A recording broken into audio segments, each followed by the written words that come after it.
In this video now, we are going to connect visual learning strategies with reading/writing learning strategies. Now again, this is going to be quite dry, so I hope I don't bore you, but everything that we are going to cover here in this video is important for you and will help you to build a connection between both sides of your brain. So let's actually start. So first of all, we got the strategy learn text passages by heart. And then we want to connect that with use the software Anki. Now, for instance, when you have Anki, there is one side of a flashcard, and then we have, of course, the back side. So what you can do, for instance, is you can remember a certain image. You look at an image, and then afterwards, you remember a certain text passage. Now, this is something that I've done with poems for a long time. Because for me it was always difficult to remember poems, but it was quite easy for me to remember images. So I remembered an image and I connected a part of the poem to it. And that for me was one of the easiest ways to learn poems. For instance, when you are in Germany in primary school, you have to learn dozens and dozens of poems. Actually, I think I learned hundreds, and I can still actually quote many of them today. And that is because I like to use flashcards, but only I looked at images. At that time, I was maybe like 4 or 5 years old, maybe 6 or something like that. And I remembered basically these kinds of poems because I looked at images, and then based on these images, I quoted the different text passages. So I learned these passages by heart, and then I looked at images on my flashcards, and afterwards then I was able to recall them. Actually, I think I was older, maybe like 6 or 7 or 8 or something like that. But it is just one of the ways for me to learn things more quickly, but also to remember them for a long time. And nowadays, I don't use physical flashcards anymore, I just simply use Anki.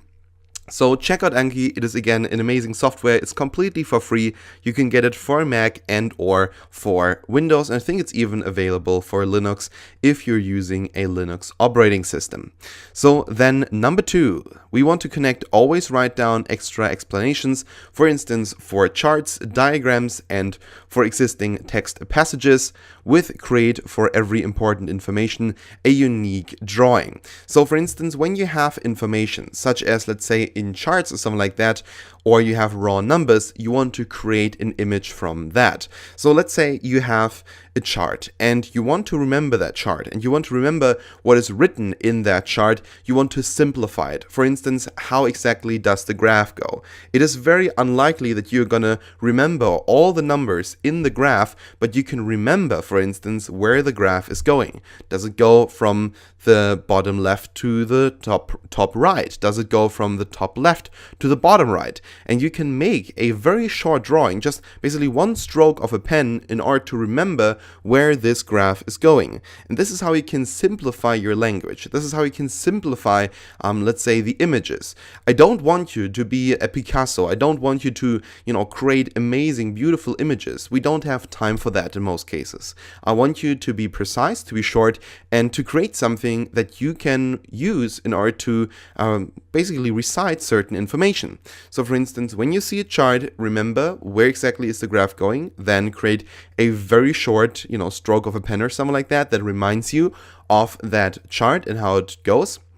When you look at diagrams, what exactly does the diagram show? Can you create an image for that? Or for instance, an existing text passage? Can you connect that with anything that perhaps, evokes this the memory of this text passage? So can you connect, for instance, an image to that? Can you connect an image to that text passage? And what you're then going to do is you're only going to look at, or you're only going to remember the image, and based on the image you remember everything that was before it, everything that you try to basically encode, or encode through the image. So you look at the image, you remember the information behind it, and that is one of the ways that I personally like to use in order to remember things. So for instance, when we talked about the poems, I remembered images, and behind these images I had then the text passages. When you, for instance, want to remember charts, you only draw like one stroke of a pen in order to remember where this chart is going. If you want to remember numbers, there are of course many other strategies in order to remember numbers, but I think it is quite important for us to not necessarily know every single number if it's not important, but rather perhaps the 3-4 big numbers, the most important ones, and then the overall, let's say the overall tendency, for instance, of a chart. Then let's have a look at number 3. So number 3 is down here. Use the Pellis method in order to remember things more easily, and then always write down extra explanations, for instance, for charts, diagram, and for existing text passages. So basically the same right here. And what I want you to do is I want you to take the concept that we just talked about. So for instance, breaking down charts to something very simplistic, and I want you to put these little simple, let's say text, these little pen strokes, and I want you to put them in rooms. So for instance, if you have to remember, let's say 20 different charts, then what I want you to do is I want you to create multiple rooms. So if they don't need to have any order, then I would put in a room multiple different charts or multiple charts that have a very similar tendency where the graph is going. So for instance, from the left bottom to the right top. And then I would create another room where, for instance, I have that, but flipped the other way around. So for instance, graphs that go from the top left to the bottom right. And then I would create another room where, for instance, I would look at some very weird ones. And I would remember each room. So you don't remember the numbers. You don't remember the overall chart. But what you do is you remember the most important information about every single chart. And behind the chart and behind, let's say, how the chart is shaped, remember different information about that chart, whether it's the most important numbers, whether it's about, whether it's a text passage that was below, let's say, the chart or something like that. It just helps you to remember different, perhaps even very complex concepts and images / illustrations / diagrams or charts. So then let's have a look at number 4. Take very detailed notes, and we want to connect that with this one, color code notes with various highlighters, markers, and or pens. And I think this should be very self-explanatory. When you create very detailed notes, what you want to do is you want to create, or we want to, first of all, build a connection between visual learning strategies and reading / writing learning strategies by just simply coloring the most important things in your text. Now, the problem that many people have is they color too much. Now, actually, I think personally that coloring a lot is not necessarily the big problem, but coloring everything in the same color is a problem, because then exactly, why exactly are you doing it? But if you, for instance, color a text in multiple different colors and you use, for instance, every color for a certain information, that will help you to remember things more quickly. Now, does this really work for every reading / writing learner? In this case, yes, but not every strategy that is a combination of a visual learning strategy and a reading / writing strategy is necessarily effective for you. This is something that I should throw in the room, I think, for a second, because it is quite important for us to understand that we don't want to focus right now on efficiency. We want to focus on connecting both halves of our brain, because that will help us to increase the overall power of our brain. It might be difficult, it might be, complex, but it will pay off in the long term. So when you, for instance, connect visual learning strategies with reading / writing strategies, you will help your brain to improve. Because let's be frank, in our modern world today, we cannot just say, all right, I'm only an auditory learner, I only learn by listening. No, of course not, because there are YouTube videos, there are, let's say, blackboards, there are, let's say, whiteboards, there are, for instance, PowerPoint presentations, whatever. You cannot just simply focus on just learning through listening. It's not possible. You also need to learn through looking. And that's why what I want to do with you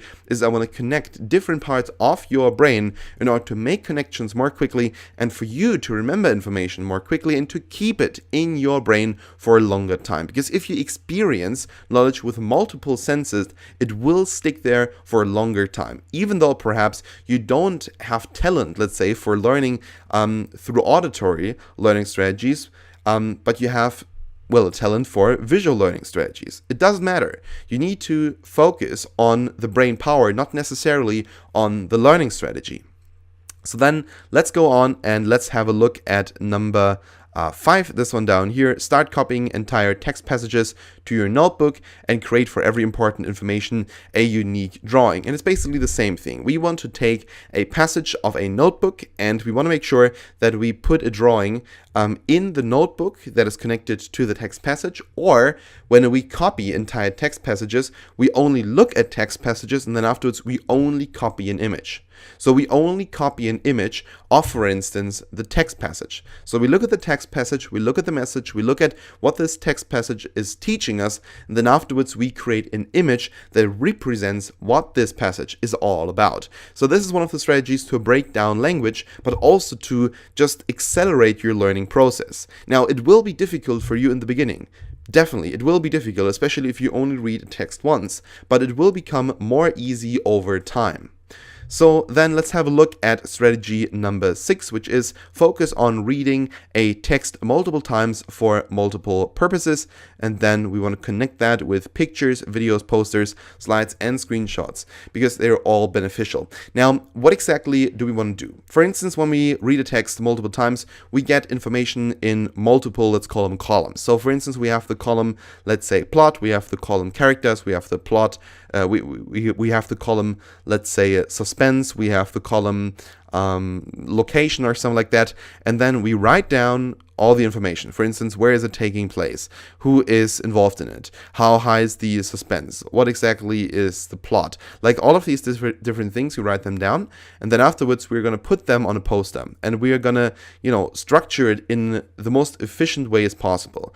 We put, for instance, the different columns on that poster, and we say, all right, here is, let's say, the part or the column about the suspense. Then we have the part or the column about, let's say, the characters, then one about the location, and then one about something else. So basically what I want you to do is I want you to look at a text passage, and I want you to read it multiple times for multiple purposes, and then I want you to take these multiple times, these kind of groups of information, and I want you to put them, for instance, on a poster, on a video, on a slide, or for instance that you put them just simply on your computer, something that is more visual. So basically now here in this video, we connected visual learning strategies with reading/writing learning strategies. Now in the next couple of videos, we're going to focus on a couple more. So visual learning strategies connected with kinesthetic learning strategies, auditory learning strategies connected with reading/writing learning strategies, auditory learning strategies connected with kinesthetic learning strategies. So basically we now covered quite a lot already, but of course there's much more to go. So alright, that was it now here for this video. Thank you so much for watching, and we'll see each other in the next one.